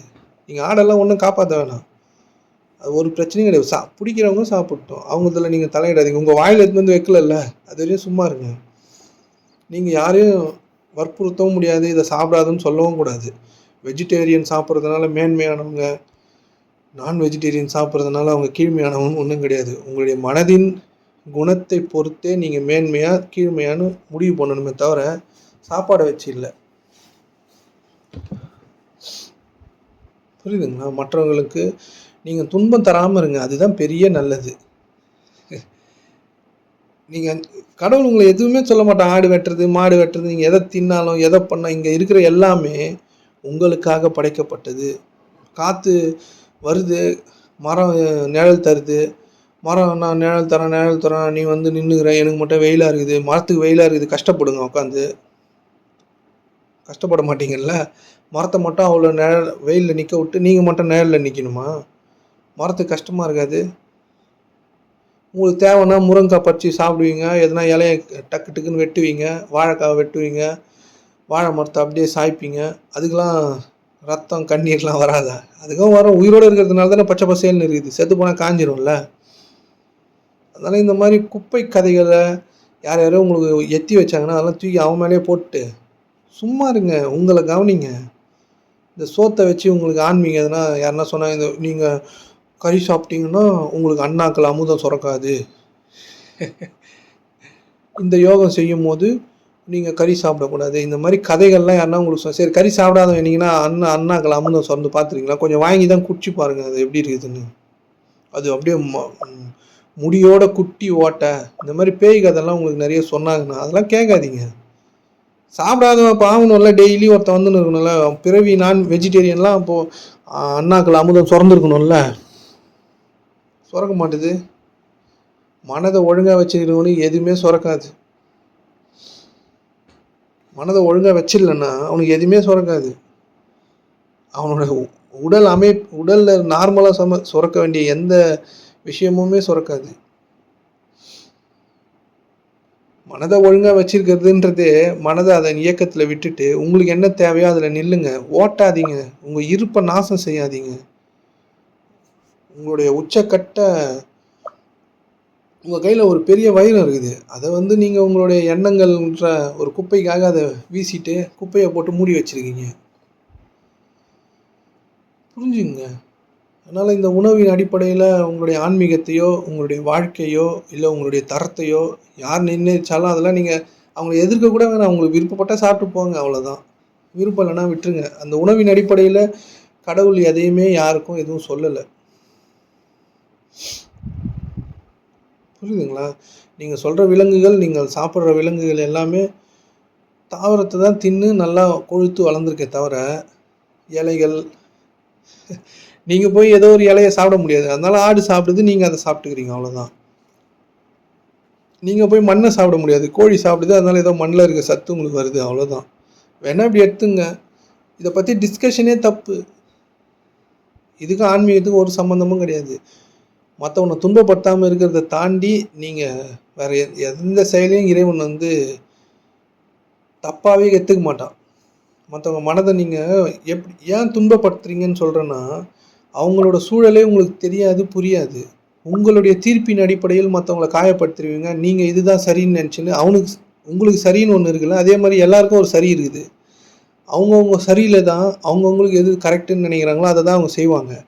அதனால் எல்லாருக்கிட்டேயும் சும்மா இருங்க. யாருன்னா தப்பு செஞ்சிட்டாங்கன்னா தப்பு செஞ்சுட்டா அவனை மாட்டிலாம் விட்டுன்னு இருக்காதீங்க. அப்படி அப்படியே நிராகரிச்சிருங்க, அவ்வளோதான். அதை பற்றி பேசக்கூட கூடாது. நம்ம யாரோ ஏதோ தப்பு செஞ்சிட்டான், தெரியாமல் பண்ணிட்டான் அப்படின்னா அப்படியே விட்டுருங்க, அவ்வளோதான். இது கண்டுபிடிக்க போகிறேன், நான் இன்வெஸ்டிகேட் பண்ண போகிறேன், அதெல்லாம் உங்கள் வேலை கிடையாது. பண்ணிங்கன்னா துன்பம் உங்களை வந்து அடையும். மனதை ஓட்டக்கூடாது, தேவையில்லாமல் ஓட்டக்கூடாது. புரியுதுங்களா? உங்கள் மனம் அவ்வளோ ப்ரீஷியஸ். ஆனால் அதை நம்ம கண்டாம்னான்னு அள்ளி தெளிக்கணும் வெளியில், சாணி தெளிக்கிற மாதிரி. சாணி கூட கொஞ்சமாக தான் கரைச்சி தெளிப்போம், இதை அப்படியே அடித்து தெளிப்போம். புரியுதுங்களா? அதனால் இந்த மாமிசா அது இந்த மாதிரி உங்களுக்கு கதை யாருன்னா சொன்னாங்கன்னா கதையை மட்டும் கேட்டுங்க, வீட்டுக்கு வந்துருங்க. அவங்கக்கிட்ட கூட எதுவும் பேச வேணாம். அதெல்லாம் ஆன்மீகத்துக்கும் கடவுளுக்கும் கறிக்கும் மாமிசத்துக்கும் எந்த சம்மந்தமும் இல்லை. உங்களுக்கு எப்பெல்லாம் பிடிக்குதோ, எது பிடிக்குதோ பிடிக்கலையோ உங்கள் விருப்பம் அது. யாருன்னா உங்ககிட்ட ஏதாச்சும் சொல்கிறாங்க அப்படின்னா அதை நம்பவே கூடாது எப்பயுமே. அவங்கள எதிர்க்க சொல்லலை, தெளிவாக புரிஞ்சுக்கணும். எதிர்க்கிறதுக்கும் நம்பாததுக்கும் நிறைய வித்தியாசம் இருக்குது. அவங்க ஏதோ சொல்கிறாங்க, அவங்களுக்கு தெரிஞ்சது தானே சொல்லுவாங்க. எல்லாருமே அவங்கவுங்களுக்கு தெரிஞ்சது தான் சொல்லுவாங்க. அது உங்களுக்கு சரியாக இருக்குமான்னு நீங்கள் தான் உற்று நோக்கணும். அதனால் அவங்கள எதிர்த்து நீங்கள் சொல்கிறது தப்புன்னு அவங்கள கிண்டல் பண்ண சொல்லலை. அவங்க சொல்கிறாங்க, சரி நம்மளுக்கான சாப்பிட்றதுக்கு பிடிக்குதுன்னா சாப்பிட்டுக்க வேண்டியது தான். மற்றவர்களோட மனதை நசக்காமல் இருக்கிறது தான் நீங்கள் செய்கிற மிகப்பெரிய துன்பமே தவிர, மற்றபடி இந்த விலங்குகள் உங்களுக்காக உணவாக மாறுவதெல்லாம் பிரச்சனையே கிடையாது. கடவுள் அதெல்லாம் எதுவும் சொல்ல மாட்டான். நான் தான் நீங்கள் உங்களை கவனிக்கும் போது நீங்கள் யாருன்னா உச்சக்கட்ட நிலைக்கு வந்தீங்கன்னா இதெல்லாம் உங்களுக்கே புரிஞ்சிடும். இதெல்லாம் சும்மா நம்ம மேலே எழுதி வச்சுருக்கானுங்க கருத்து. எந்த சைடு திரும்பினாலும் நம்மளுக்கு இடுக்கமாக இருக்கணும்ல, எதையும் நம்ம சந்தோஷமாக செஞ்சிடக்கூடாதுல்ல. அதனால எல்லாத்து மேலேயும் ஒரு கல்லை போட்டு வச்சுருக்காங்க. இல்லைன்னா நீங்கள் தான் சந்தோஷமாக இருந்துருவீங்கல்ல. அதனால எல்லாத்துக்கும் ஒரு கதை, உங்களுக்கு ஊசி போட்டு விட்ருவாங்க. கதை ஊசி இது பேர். கதை ஊசி ரொம்ப டேஞ்சரஸ்ஸு. நீங்கள் சாதா ஊசி போட்டுக்கினீங்கன்னா கூட உயிர் தப்பிச்சிடலாம். கதை ஊசி உங்கள் மனதே பாழ் பண்ணிட்டோம். கருத்தூசி, கதை ஊசிலாம் ரொம்ப டேஞ்சரஸ்ஸு. நீங்கள் அந்த கதையும் கருத்தின் அடிப்படையில் தான் உங்கள் வாழ்க்கையை இயங்கின்னு இருக்குன்னு உங்களுக்கு தெரியுதான்னு கவனித்து பார்த்தா புரியும். யாரோ சொன்ன கதை ஊசி, கருத்து ஊசியெல்லாம் வச்சுன்னு அதை உங்களுக்குள்ளே போட்டு விட்டாங்கல்ல, அதன் அடிப்படையிலேயே வாழ்வீங்க. அந்த கோடை தாண்டாமல் போயின்னே இருப்பீங்க. அந்த மாதிரி ஒன்று இல்லவே, அந்த கோடுன்னு ஒன்று இல்லவே இல்லைன்னு உங்களுக்கு தெரியாது. கேட்டால் நான் ரொம்ப சூப்பராக இருக்கேன், நான் ரொம்ப கரெக்டாக பிரின்சிபலோட வாழ்ந்துருக்கேன் அப்படின்னு நம்ம ஏமாற்றின்னு இருப்போம். உங்களுக்கு எல்லையும் கிடையாது, ஒன்றும் கிடையாது. உங்களுடைய இஷ்டம் போல் சந்தோஷமாக வாழறதுக்கான வாழ்க்கை தான் இது. உங்களுக்கு கொடுக்கப்பட்ட காலம் குறைவு. நீங்கள் இந்த வாழ்க்கையை சந்தோஷமாக வாழுங்க. இதுக்கு பணம்லாம் பெரிய தடை இல்லை. உங்களுடைய மனதை சரியாக வச்சுங்க, விருப்பத்தில் வாழுங்க. மற்றவர்களின் குறைகளை அப்படியே விட்டுருங்க. அப்போ தான் விருப்பம் சீக்கிரமாக நிறைவேறும். எவன் எந்த தப்பு பண்ணாலும் பண்ணிட்டான்ல, பண்ணதுக்கப்புறம் ஒன்றும் பண்ண முடியாது உங்களால். அப்படியே விட்டுருங்க, பரவாயில்ல, அவனை மன்னிச்சு விட்ருங்க. ஏன் தெரியுமா அப்படி சொல்கிறேன்? அதே தப்பை நீங்கள் செய்தால் நீங்கள் நினைப்பீங்க, நான் என்னை மன்னிச்சு விட்டா நல்லா இருக்குமேனு. யாரும் தண்டனையை விரும்புறதில்லை. புரியுதுங்களா? மன்னிச்சு விட்டு பாருங்கள், அவன் சரியாயிடுவான். தண்டனைன்றது அவனை திருத்தவே முடியாதுன்றதுக்கான வழி தான் அது. யாரையும் சிரமப்பற்றி திருத்தவே முடியாது. அதனால் உங்களுடைய மனதை அலைய விடாமல் இருக்கிறதுக்கு உங்கள் மேலே மட்டும் கவனமாக இருங்க. தப்பு செஞ்சால் செஞ்சு முடிச்சிட்டான்ல, ஒன்றும் பண்ண முடியாது. யாருடைய குறைகளையும் யாருடைய தவறுகளையும் பெரிதுபடுத்த வேண்டாம். இப்படிலாம் நீங்கள் இருந்தீங்கன்னா அதிசயங்களை காண்பீர்கள். உங்கள் வேலை கிடையாது அது.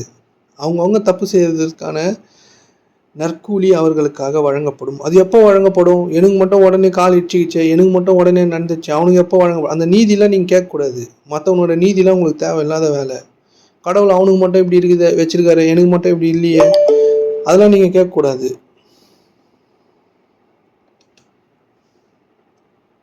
சொல்றது புரியுதுங்களா? அதெல்லாம் நீங்கள் சொல்லின்னு இருக்கக்கூடாது. கடவுள் என்னை மட்டும் இப்படி வச்சுருக்காரு, நான் மட்டும் இப்படி ஆகிட்டேன் அப்படி, அதெல்லாம் நீங்கள் உங்களோட மனம் சரியில்லை, அவ்வளோதான். அவனுடைய மனம் எப்படி வேணாலும் அவன் வச்சுருப்பான், எப்படி வேணாலும் ஃப்ரேம் பண்ணி வச்சுருப்பான். அவனுடைய எண்ண ஓட்டங்கள் எப்படி இருக்குதோ அதுக்கேற்ற மாதிரியான வாழ்வு அவனுக்கு அமையும். அவனுடைய முந்தைய பிறவியில் அவன் இது நல்லா இருந்திருப்பான் போல் தெரியுது. அந்த மாதிரி பேய் கதை ஒன்றுமே கிடையாது அங்கே. உங்களுடைய மனதின் அடிப்படையில் தான் உங்கள் வாழ்வு. நீங்கள் எந்த தேவையின் மீது நிற்கிறீர்களோ அது உங்களுக்காக படைக்கப்படும் என்பது இந்த பிரபஞ்சத்தின் நியதி. நீங்கள் இன்னும் 100 வருஷம் கழிச்சு இதை பற்றி கேட்டாலும் இதுதான் உண்மை. அதனால் செய்யுங்க, தயவு செய்து கவனிக்கிறத செய்யுங்கள். இப்போ நான் இதை உங்களுக்கு ஓப்பனாக இப்படி சொல்லின்னு இருக்கேன், கவனிங்கன்னு. என்னோட ஞானாசிரியர்லாம் இதெல்லாம் சொல்லவே மாட்டார், செதற அடிப்பார். நீங்கள் செதற அடிப்பார்னா உங்களுக்கு எதுவுமே சொல்ல மாட்டார், அதான் பிரச்சனை. பெரிய ஞான மக்கள் எதுவுமே சொல்ல மாட்டாங்க. அப்போ நான் உங்களுக்கு அதாவது இதை பண்ணிங்கன்னா கொஞ்சமாச்சு இப்போ இருக்க சூழல்லேருந்து உங்களை புரிஞ்சிக்க முடியுன்றதுக்காக தான் நான் சொல்லிகிட்டு இருக்கேன். எதுவுமே சொல்ல மாட்டாங்க அவங்க. நீங்கள் எந்த நிலையில் இருக்கீங்களோ அந்த நிலையிலே உங்களை போக வச்சு வெடிக்க வைப்பாங்க உங்களை. உங்களால் அதெல்லாம் தாங்கிக்கவே முடியாது, ரொம்ப சிரமப்படுத்துவாங்க. நீங்கள் இதை பண்ணிங்கன்னா இதுதான் முதல் நிலை. இதை நீங்கள் பண்ணினே இருந்தீங்கன்னா இதே இறுதி நிலைக்கு உங்களை கொண்டு போகும். அப்போ தான் அவங்கெல்லாம் பேசுகிறதே புரியும் நமக்கு. அவங்க வேறு ஒரு டைமென்ஷனை பற்றி பேசின்னு இருப்பாங்க, நம்ம அங்கே எத்தனை போய் நம்ம அறிவை உரசின்னு இருப்போம். அவங்க பேசுகிறது முற்றிலும் உண்மை, நம்மக்கிட்ட இருக்கிறது பொய் இல்லை. பொய்யை வச்சு உரசுவோம் உண்மைக்கு ஒரு பிரச்சனையும் கிடையாது. நீங்கள் உண்மைக்கிட்டேயோ இல்லை உண்மையான அன்புக்கிட்டேயோ நீங்கள் சரணடைய தான் முடியும்.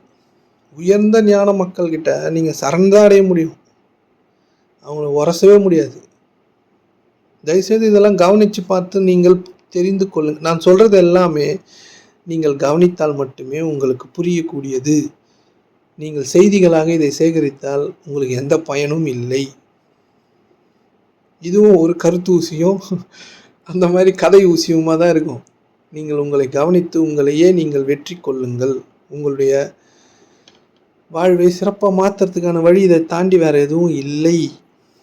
நீங்கள் என்ன பேய் கதை சொன்னாலும் உங்கள் வாழ்விற்கான எல்லாத்துக்குமான விடுதலை உங்களையே நீங்கள் உற்று நோக்குவதில் இருந்து தான் தொடங்கும், வேறு வழி கிடையாது. புரியுதுங்களா? இப்போ ரமணர்லாம் நிறைய சொல்லியிருக்காருல்ல, நான் யாருன்னு ஆத்ம விசாரணை பண்ணுங்கன்னு. யாராச்சும் பண்ணி ரமணர் மாதிரி மாறி இருக்காங்களான்னா இல்லவே இல்லைல்ல. ஏன்னா பண்ண மாட்டாங்க. ஏன்னா அவங்களுக்கு இன்னும் என்ன சொல்லணும்னு தெரியல. அவர் அல்டிமேட்டாக ஒன்று சொல்லிட்டாரு. இப்போ வேற என்ன சொல்கிறதுக்கு இருக்குது அப்படின்னா ஒன்றுமே இல்லை. நீங்கள் எல்லா வேதத்தை எடுத்தாலும், கீதை எடுத்து படித்தாலும், குரான் எடுத்து படித்தாலும், பைபிள் எடுத்து படித்தாலும் இதெல்லாம் தான் முதன்மையாக உள்ளுக்குள்ளே செருகப்பட்டிருக்கு. இதெல்லாம் புரியணுன்னாலே உங்களை புரியணும். இல்லைன்னா நீங்கள் கண் கட்டினே இந்த வாழ்க்கை வாழ்ந்துன்னு இருக்கீங்கன்னு அர்த்தம். இந்த வாழ்வு அற்புதமானது, சிறப்பானது அப்படின்னு நீங்கள் வாழ்ந்து பார்த்து தான் சொல்லணும். சும்மா வாயில் வருதுன்னு சொல்லக்கூடாது. சிலர்கிட்ட நான் ஃபோன் பேசுவாங்க, ரொம்ப மகிழ்ச்சி. என்னது மகிழ்ச்சி, என்ன மகிழ்ச்சின்னு சொல்லி இருப்பாங்க. என்னது மகிழ்ச்சின்னா என்னன்னே தெரியாது, சும்மா மகிழ்ச்சின்னுவாங்க. சிரிப்பாரு. என்னது மகிழ்ச்சின்னா என்னன்னு கண்டுபிடிக்கணும் முதல்ல. உங்களுக்கு ஒரு காஃபி பற்றி பேசுகிறோம் அப்படின்னா காஃபி குடிச்சு பார்த்தா தான் அதோட டேஸ்ட் தெரியும். மகிழ்ச்சின்னா என்னன்னு உங்களுக்கு தெரியணும்ல. மகிழ்ச்சின்னா சிரிக்கிறது தான், அப்படியே சிரிப்பு தானே. மகிழ்ச்சி என்பது உங்களுடைய இருப்பில் இருப்பது, நீங்கள் மட்டும் இருக்கிறது, உங்களுக்கு நீங்களே போதுமானவராக இருப்பது. அப்பொழுது தான் இறைவன் போதுமானவன்னா என்னன்னு புரியும் உங்களுக்கு. அதனால் இதை எல்லாம் புரிந்து கொள்ளுங்கள். இந்த வாழ்வின் நல்லது என்பது உங்களையே நீங்கள் உற்று நோக்குவதை தாண்டி வேறு எந்த நல்லதையும் நீங்கள் உங்களுக்காக செய்து கொள்ளவும் மற்றவங்களுக்காக செய்து கொள்ளவும் முடியாது. யார் விஷயத்துலையும் தலையிடாதீங்க. எல்லாரையும் ஒத்துக்குங்க. தப்பு செய்தாலும் பரவாயில்ல, எவ்வளோ வீணானாலும் பரவாயில்ல. இந்த உலக பொருட்கள் எல்லாம் வீணாக்கப்படுவதற்கு தான். நம்ம ஏதோ கட்டி பிடிச்சி வச்சுட்டு இருக்கோம்ல, அதெல்லாம் வீணாக்கிறதுக்கு தான். புரியுதுங்களா? எல்லாமே வீணாயிடும். நீங்கள் இல்லைன்னா எல்லாமே வீணாயிடும். அதனால் இதை இப்படி புரிஞ்சுங்க. உணவு என்பது உங்களுடைய உரிமை. அதுக்கும் கடவுளுக்கும் ஆன்மீகத்துக்கும் ஒரு மண்ணும் சம்மந்தம் கிடையாது. யாருன்னா கருத்தூசி போட்டிருந்தாங்கன்னா திருப்பி அவங்களுக்கு கருத்தூசி போட்டு யாரையும் எதிர்க்க வேண்டாம், எதுவும் பண்ண வேணாம். உங்களுக்கு பிடிச்சதெல்லாம் நீங்கள் செய்து பாருங்கள். இந்த வாழ்க்கை அதுதான். செய்து பாருங்கன்னா விருப்பத்தில் வைங்க. உங்களுக்கு பிடிச்சதெல்லாம் செய்கிறேன்னு முரட்டுத்தனமாக எதனா செய்தோம்னா அது சரியான செயலாக இருக்காது. பொறுமையை பற்றி பேசுங்கள். நம்ம எல்லாரும் என்ன பொறுமை அப்படின்னா, பொறுமைன்னா என்னன்னு நினச்சிட்டு இருக்கோம் அப்படின்னா, யாருன்னா நம்மளுக்கு எதுனா எதிராக செய்தாங்க அப்படின்னா பல்ல கட்சின்னு எதுவுமே செய்யாமல் அப்படியே. வணக்கம் ரமேஷ்.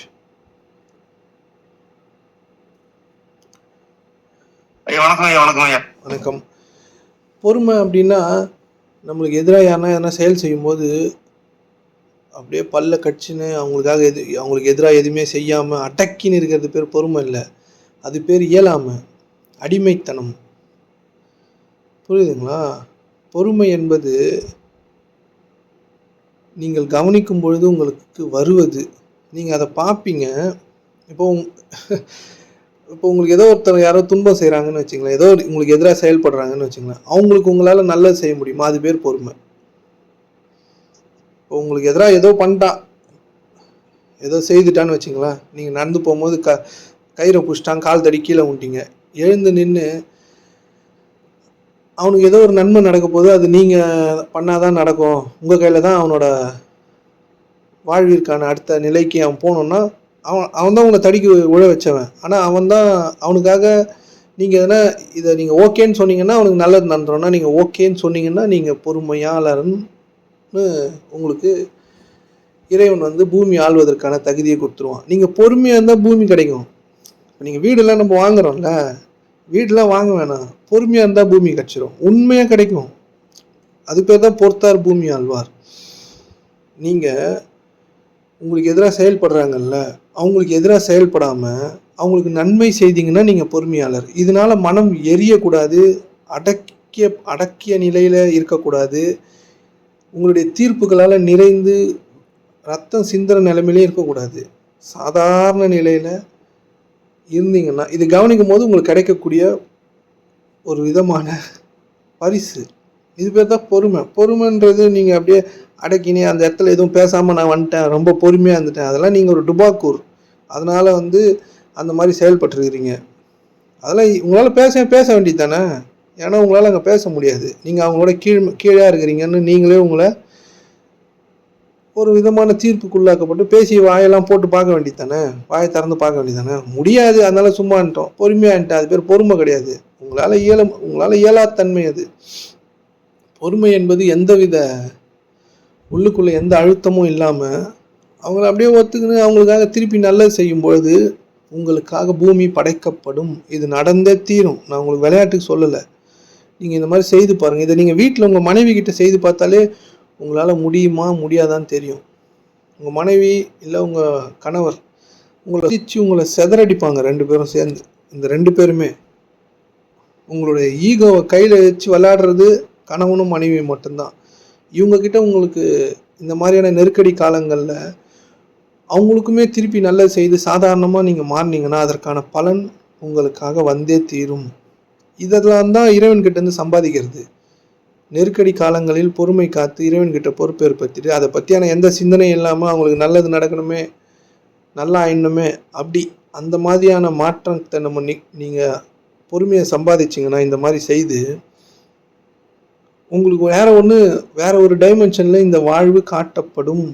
நான் இப்போ நான் சொல்கிறது எதுவுமே சும்மா இல்லை. நான் பார்த்தது, நான் பெற்றுக்கொண்டது தான் நான் உங்களிடம் என்னுடைய அனுபவங்களை தான் உங்கள்கிட்ட பேசிகிட்டு இருக்கேனே தவிர அடிச்சு விடுறது இல்லை. இது நீங்கள் இதெல்லாம் செய்ய முடியுமான்னு பாருங்கள். பொறுமை என்பது அழுத்தத்தினால் வருவது அல்ல. பொறுமையாளர்களோடு இறைவன் இருக்கிறான். நீங்கள் யாருக்குன்னா இது நடக்கும்னு சொன்னால் நடந்துடும். நடக்கிறதெல்லாம் உங்களால் சொல்ல முடியாது, நீங்கள் சொல்கிறதுனால அது நடக்கும்.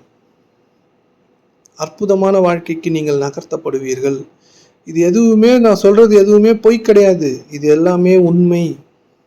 நீங்கள் யாரைனா அவங்களுக்கு ஏதோ உடம்புல சரியாகணும்னு நீங்கள் உள்ளுக்குள்ளே ஒரே ஒரு உங்கள் இருப்பில் நிறுத்துனீங்கன்னா அவங்களுக்கு சரியாயிடும். இதெல்லாம் பொறுமையாளர்களுக்கு மட்டும்தான். பொறுமையாளர்கள் இசைவுத்தன்மையோடு இருப்பவர்கள், அழுத்தத்தோடு இருக்க மாட்டாங்க. அழுத்தத்தை தாங்குபவர்களாக இருக்க மாட்டாங்க. இசைவாகவே இருப்பாங்க. நீங்கள் ஒன்றுமே பண்ண முடியாது. எது நடந்தாலும் அது இறைவன் நடத்துகிறான் அப்படின்னு இருப்பாங்க. அவன் நட்டிட்டான் என் மேலே, அவன் என்னை இப்படி பண்ணிட்டான், அப்படி கிடையாது. என் இறைவன் எனக்காக செயல்கள் புரிந்து கொண்டிருக்கிறான்னு சும்மா இருப்பாங்க. அவர்களுக்காக நல்லது செய்யும்போது அப்படியே வாரி இறைப்பாங்க. இதெல்லாம் நான் பார்த்ததுனால சொல்கிறேன் உங்ககிட்ட. என் ஞான ஆசிரியரை நான் பார்த்ததுனால சொல்கிறேன். அன்புன்னு ஒரு வார்த்தை இருக்குல்ல, அது உங்களால் அன்புன்னு கேட்க தானே முடியும், ஆனால் பார்க்கவும் முடியும் ஞான மக்கள் கூட இருந்தால். அன்புகிட்ட நீங்கள் சரண் மட்டும்தான் அடைய முடியும். அன்பை எதிர்க்கவே முடியாது உங்களால். 100% அன்பு முன்னாடி நீங்கள் அப்படியே உங்கள் அறிவெல்லாம் தவிடுபடி ஆகிடுவாங்க. அன்பு என்பது 100% இசைவுத்தன்மையோடு இருப்பது, யாரையும் எதிர்க்காமல் இருப்பது, எல்லாமே இறைவன் வழியாக நடந்து கொண்டிருப்பது என்பதை உறுதிப்படுத்துவது. யாரையும் எதிர்க்கவே முடியாது. அங்கே நீங்கள் சரண் மட்டும்தான் அடைய முடியும். அப்படியே கோயிலில் நம்ம அப்படியே படுத்து வணங்குவோம்ல, அந்த மாதிரி சரண் அடைஞ்சிருவோம். முழுமையான அன்பு மொத்தத்தையும் தவிடு பொடி ஆக்கிடும். அந்த மாதிரி நம்ம உயர் ஞான மக்களோடு இருந்தால் அவங்க அந்த அன்பில் இருப்பாங்க. அங்கே நீங்கள் எதுவுமே பண்ண முடியாது. பொய் கூட சொல்ல முடியாது. அந்த அன்புக்கு எதிராக சொல்லவே முடியாது, வாயே வராது. அந்த மாதிரி மக்களை நம்ம பார்த்ததே இல்லைன்றது தான் உண்மை. பொறுமையாளர்களோடு நம்ம இருக்கணும், பொறுமையாக வாழ்ந்து பார்க்கணும். இந்த வாழ்க்கை ரொம்ப அவசரமானதெல்லாம் கிடையாது. தயவுசெய்து புரிஞ்சுங்க. நீங்கள் ஏதோ டார்கெட்லாம் அச்சீவ் பண்ணின்னு இருக்காதீங்க. அப்படியே இருங்க ஜாலியாக. புரிஞ்சுதுங்களா? என்னெல்லாம் இப்போ வீடு கட்டின்னு இருக்கீங்க, வீடு பாதியிலே இருக்கட்டும், கட்டுவோன்னு சொல்லுங்கள். மனதில் அதில் நில்லுங்க, கட்டிடுவீங்க. வீடு வாங்கணும்னு சொல்லுங்கள். பேங்க்கில் போய் பிச்சை எடுக்காதீங்க, அதுவாகவே நடந்துடும். நான் சொல்வதற்கான வழிமுறை எல்லாமே நான் செய்ததை தான் உங்களுக்கு சொல்கிறேன். என் ஞான ஆசிரியர் எனக்கு காட்டிய வழிகளை தான் உங்களுக்கு சொல்கிறேன். நீங்கள் உண்மையான அன்பை பார்த்தீங்கன்னா காலில் தான் விழ வைக்கும் அந்த அன்பு. அதுக்கு எதிராக நீங்கள் செயல் செய்யவே முடியாது. புரியுதுங்களா? உண்மையான பொறுமையாளரோடு இருந்தீங்கன்னா உங்களால் நீங்கள் பொய் சொல்லக்கூட வாய் வராது. அவங்க உங்களை ஜெயிச்சிருவாங்க. அவங்க முன்னாடி சரண் தான் அடையணும். நம்ம எது நடந்தாலும் ஒத்துப்பாங்க. 100% இசைவுத்தன்மையோடு இருப்பாங்க. 360 டிகிரியில் அவங்க இயங்குவாங்க. அவங்கள யாராலையும் எதுவுமே பண்ண முடியாது. அந்த யாராலையுமே எதுவுமே பண்ண முடியாத ஒன்று தான் இந்த வெட்ட வெளி. இதை நீங்கள் வெட்ட முடியாது, எரிக்க முடியாது, நினைக்க முடியாது. அந்த முழுமைத்தன்மையோட ஒரு மனிதன் இருந்தானா அவன்தான் ஞானமான், அவன்தான் உண்மையான குரு, அவன்தான் வழிகாட்டி, அவன்தான் வெளிச்சம். அந்த வெளிச்சத்துக்கு கூட போய் நீங்கள் நின்னீங்கன்னா உங்களுடைய இருளும் மறையும். இதெல்லாம் நான் என் வாழ்வில் பெற்ற அனுபவம். இந்த 100% அன்புன்றது இந்த வெட்டவெளிக்கிட்ட மட்டும்தான் இருக்குது. அந்த மாதிரியே அந்த ஞானமான் இருப்பான். உங்களால் ஒன்றுமே பண்ண முடியாது. அவங்க ஏதாச்சும் ஒன்று நினச்சாங்கன்னா அது அப்படியே நடந்தே தீரும். நடக்க போகிறத அவங்க சொல்லலை. அவங்க சொன்னதுனால இந்த 5 பூதங்கள் அவங்களுக்காக அடிபணிஞ்சு வேலை செய்யும். இதெல்லாம் கேட்குறதுக்கு ஒரு மாதிரி இமேஜினேஷனாக இல்லை இதெல்லாம் உண்மையான்னு கூட தோணலாம். ஆனால் இதெல்லாம் உண்மை தான். ஏன்னா நானும் இந்த மாதிரி இதெல்லாம் பேய் கதை மாதிரி இருக்கு அப்படின்லாம் நானும் இதெல்லாம் அந்த நிலையெல்லாம் கடந்து தானே வந்திருக்கேன். அதனால தான் சொல்கிறேன். அந்த இடத்துல இருந்து இதெல்லாம் விமர்சித்து இதெல்லாம் சும்மா அப்படின்னு சொல்லி அப்புறம் இதெல்லாம் உண்மைன்னு நம்பி பேசின்னு இருக்கேன். விளையாட்டுக்கு சொல்லலை. இந்த மாதிரியான இது இல்லாத ஒன்றெல்லாம் உங்ககிட்ட சொல்ல முடியாது என்னால். புரியுதுங்களா? நான் சொல்ல மாட்டேன் இல்லாததெல்லாம். மற்றவங்க எனக்கு எப்படின்னு தெரியாது. நான் சொல்ல மாட்டேன். பொய் சொல்ல முடியாது என்னால். அதனால் பொறுமைன்னா இயலாமையில் இருக்கிறது இல்லை, இறைவனை நம்பி பொறுத்துக்கிட்டு அவங்களுக்கான நன்மையை வழங்குவது. அதனால் இதெல்லாம் லேசாக புரிஞ்சுங்க. நாளைக்கு ஏதாச்சும் கேள்விகள் இருந்தால் வாட்ஸ்அப் வழியாக தெளிச்சு விடுங்க, பேசுவோம். நாளைக்கு வாருங்கள். இறைவன் அருளால் நன்மைகள் நடக்கட்டும். நல்லது. இறைவன் போதுமானவன்.